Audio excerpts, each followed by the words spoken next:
بسم اللہ الرحمن الرحیم۔ السلام علیکم، میں ہوں علی اصغر اور آپ دیکھ رہے ہیں میرا یوٹیوب چینل۔ تحریک لبیک کے خلاف سازش ناکام ہو گئی اور قومی اسمبلی کا اجلاس الٹا پڑ گیا۔ اس ویڈیو میں ہم اسی کے متعلق بات کریں گے۔ ناظرین اکرام، جب سپریم کورٹ کی جانب سے مبارک ثانی کیس کا تفصیلی فیصلہ سامنے آیا تو اس کے بعد تحریک لبیک پاکستان نے 28 جولائی کو پورے ملک کے پریس کلب سے باہر پرامن پروٹیسٹ کیا تھا۔ تو پھر ناظرین اکرام، لاہور میں خطاب کرتے ہوئے تحریک لبیک پاکستان کے نائب امیر سید ظہیر الحسن شاہ صاحب نے چیف جسٹس کے حوالے سے ایک سخت بیان دیا تھا، جبکہ دوسری جانب تحریک لبیک کے امیر حافظ سعد حسین رضوی نے یہ مطالبہ کیا تھا کہ فوری طور پر اس فیصلے کو واپس لیا جائے، ورنہ تحریک لبیک پاکستان سپریم کورٹ کا گھیراؤ کرے گی۔ تو ناظرین اکرام، جیسے ہی تحریک لبیک پاکستان کے نائب امیر کا بیان وائرل ہوا تو اس کے بعد حکومتی وزراء نے پریس کانفرنس کی اور تحریک لبیک پاکستان کو نشانہ بنایا گیا۔ اور ناظرین اکرام، اہم بات یہ تھی کہ حکومتی وزراء نے یہ تاثر دیا کہ سپریم کورٹ کی جانب سے کوئی متنازع یا غیر آئینی فیصلہ نہیں آیا،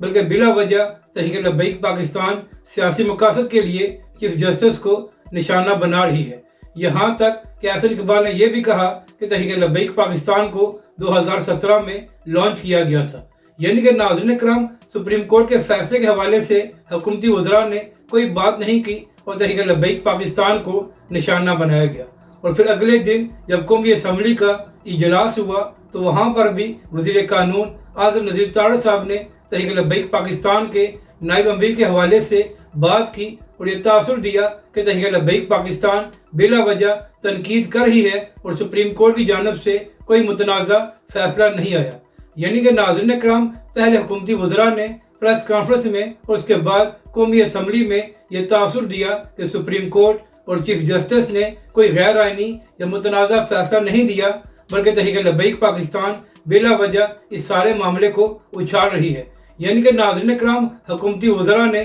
یہ پوری کوشش کی کہ چیف جسٹس اور سپریم کورٹ کے فیصلے کے حوالے سے کوئی بات نہ ہو، بلکہ تحریک لبیک پاکستان کو نشانہ بنایا جائے تاکہ یہ سارا معاملہ دب جائے۔ مگر ناظرین اکرام، جیسے ہی اعظم نذیر تارڑ صاحب نے خطاب کیا تو اس کے بعد پی ٹی آئی کے علی محمد خان، سنی اتحاد کونسل کے حامد رضا خان صاحب اور اس کے ساتھ ساتھ پیپلز پارٹی کے قادر پٹیل اور یہاں تک کہ نون لیگ کے اپنے حنیف عباسی نے خطاب کیا۔ اور ناظرین اکرام، ان چاروں لوگوں نے ہی سپریم کورٹ اور چیف جسٹس کے فیصلے کو متنازع اور غیر آئینی کہا اور مطالبہ کیا کہ اس فیصلے کو واپس لیا جائے۔ یہاں تک کہ قادر پٹیل صاحب نے یہ بھی مطالبہ کیا کہ جن ججز نے یہ فیصلہ دیا ہے ان کے حوالے سے قومی اسمبلی میں ایک کمیٹی بنائی جائے اور یہ کمیٹی فیصلہ کرے کہ جن ججز نے غیر آئینی فیصلہ دے کر کروڑوں مسلمانوں کے دل دکھائے ہیں ان کے خلاف کیا کارروائی ہونی چاہیے۔ یعنی کہ ناظرین اکرام، جو موقف تحریک لبیک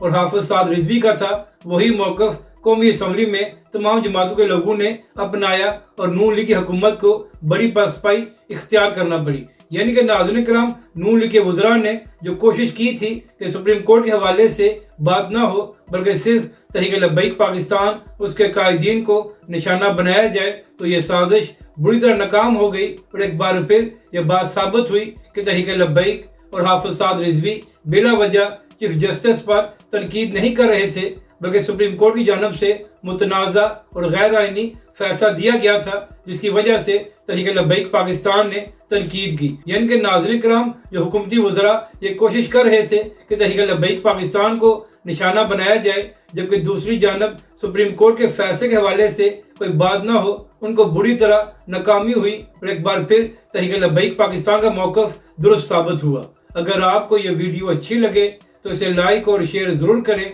اور ہمارے اس چینل کو بھی سبسکرائب کریں۔